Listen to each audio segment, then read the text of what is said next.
Big Pictures has been around now probably about 16 years. Started from a one-bedroom flat in Muswell Hill and built it certainly into the biggest celebrity specialised paparazzi agency in Britain, if not the world. And it's been a very successful business over that period of time. We've been #1 market leader in the United Kingdom for as many years as when we started. So we've very much set the trend in terms of work ethic and doing what we do in business best, which is working really hard, delivering to the newspapers, magazines and the media of the world what we think is the very best on a daily basis. paparazzi.com was my brainchild that I woke up in the middle of the night and thought, what a great idea for a website. Basically originally it was for, which we won Yahoo Entertainment Website of the Year 3 years ago. And it was for people to use their mobile phones to send photos to us, which we would sell around the world. So we probably have about 800 photographers around the world that supply us from a freelance basis, and probably 20 to 30 staff photographers in and around the UK which travel abroad to do celebrity photographs. Plus we receive from agents all around the world. So this was an extension where I felt that being in the right place at the right time can make you a millionaire. In terms of monetising it in revenue, advertising is kind of now just starting to kick in on the site. Well, it has been for some time, but we've just hit a couple of million people a week watch and look at paparazzi.com for celebrity breaking news, and we're certainly way ahead of the rest of the game when it comes to that. In terms of revenue makeup, we obviously from people that send their pictures in is one source of revenue, advertising is another. We're offering, coming shortly, certainly before the new year, a premium service where you can watch, A-list kind of videos and premium products, which will be a subscription service to an extension. And soon being tested on O2 at the moment to go to mobile. And I think O2 are in the vicinity of have 6 million users on their web internet platform on a weekly basis. So we're hoping that's going to even take Mr. Paparazzi to a much, much higher level than what it is today. I've set the platform for a big revenue in the future. I just hope that with our partners around the globe that we're going to realise that potential. And I still think it is a little bit in the too hard basket. I certainly think there's big question marks about how much money is going to be made. I also, though, have a great belief in the potential.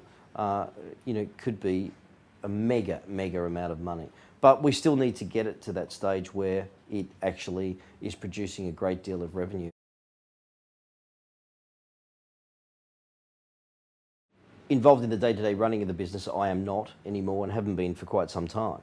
I have been the ideas person that is progressing into the new media channels. So with regard to TV production, with regard to paparazzi.com, with regard to the mobile ideas, I'm the ideas man, I'm the visionary, which I always have been in the business, and that's why we've always been ahead of the pack. It's one thing in business that I'd like to think is one of my expertise, and that I've been given some kind of well, not been given, it is an innate behaviour in business to be able to see into the future, where I saw the global explosion of the celebrity market way before anyone else.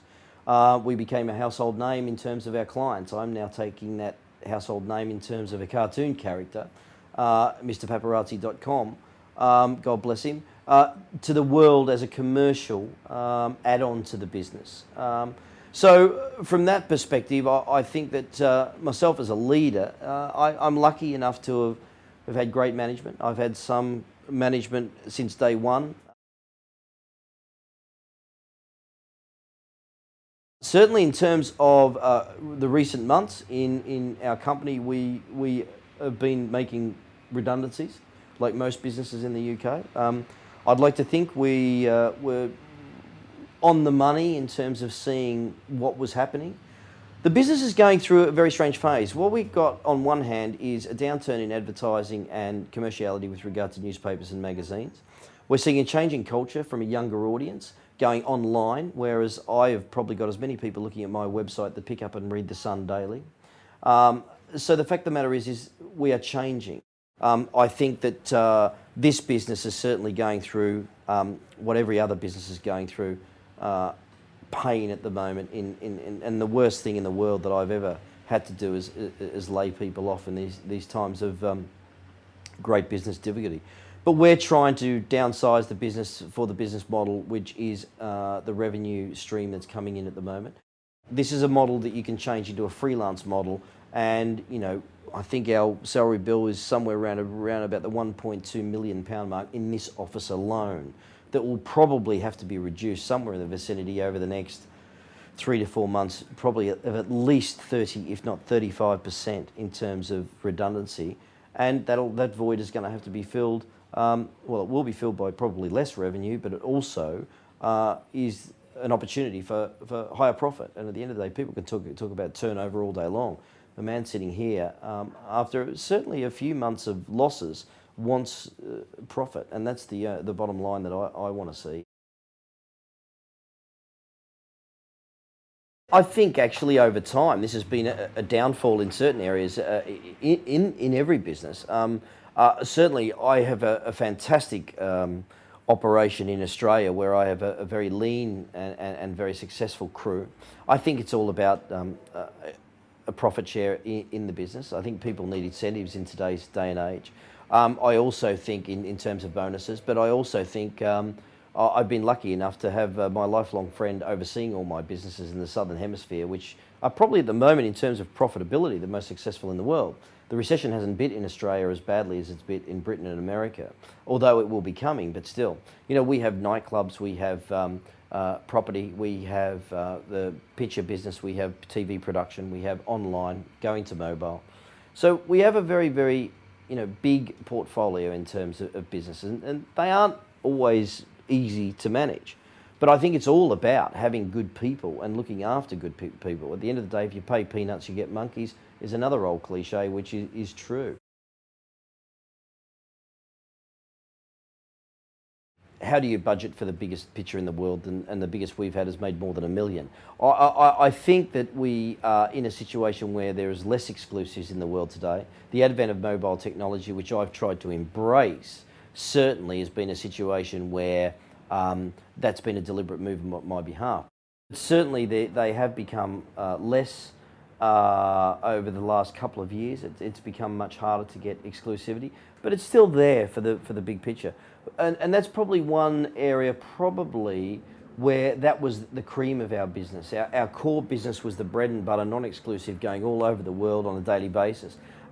Today is probably the profit margin in this company on a yearly basis is actually down to our exclusives. So from that's why the diversification, I've also seen that coming. So I mean, we're in reasonably good shape in terms of exclusivity because I'd like to think that we employ the best. But look, in any business, whether you're in the biscuit business, whether you're in the petrol business, or whatever business you're in, the fact of the matter is there's always going to be competition, and you've got to give a premium product to get the big money in the industry. But look, at the end of the day, if you were to cross the road tomorrow and see Angelina Jolie kissing another man, I'd make $1 million. I mean, it's as simple as that.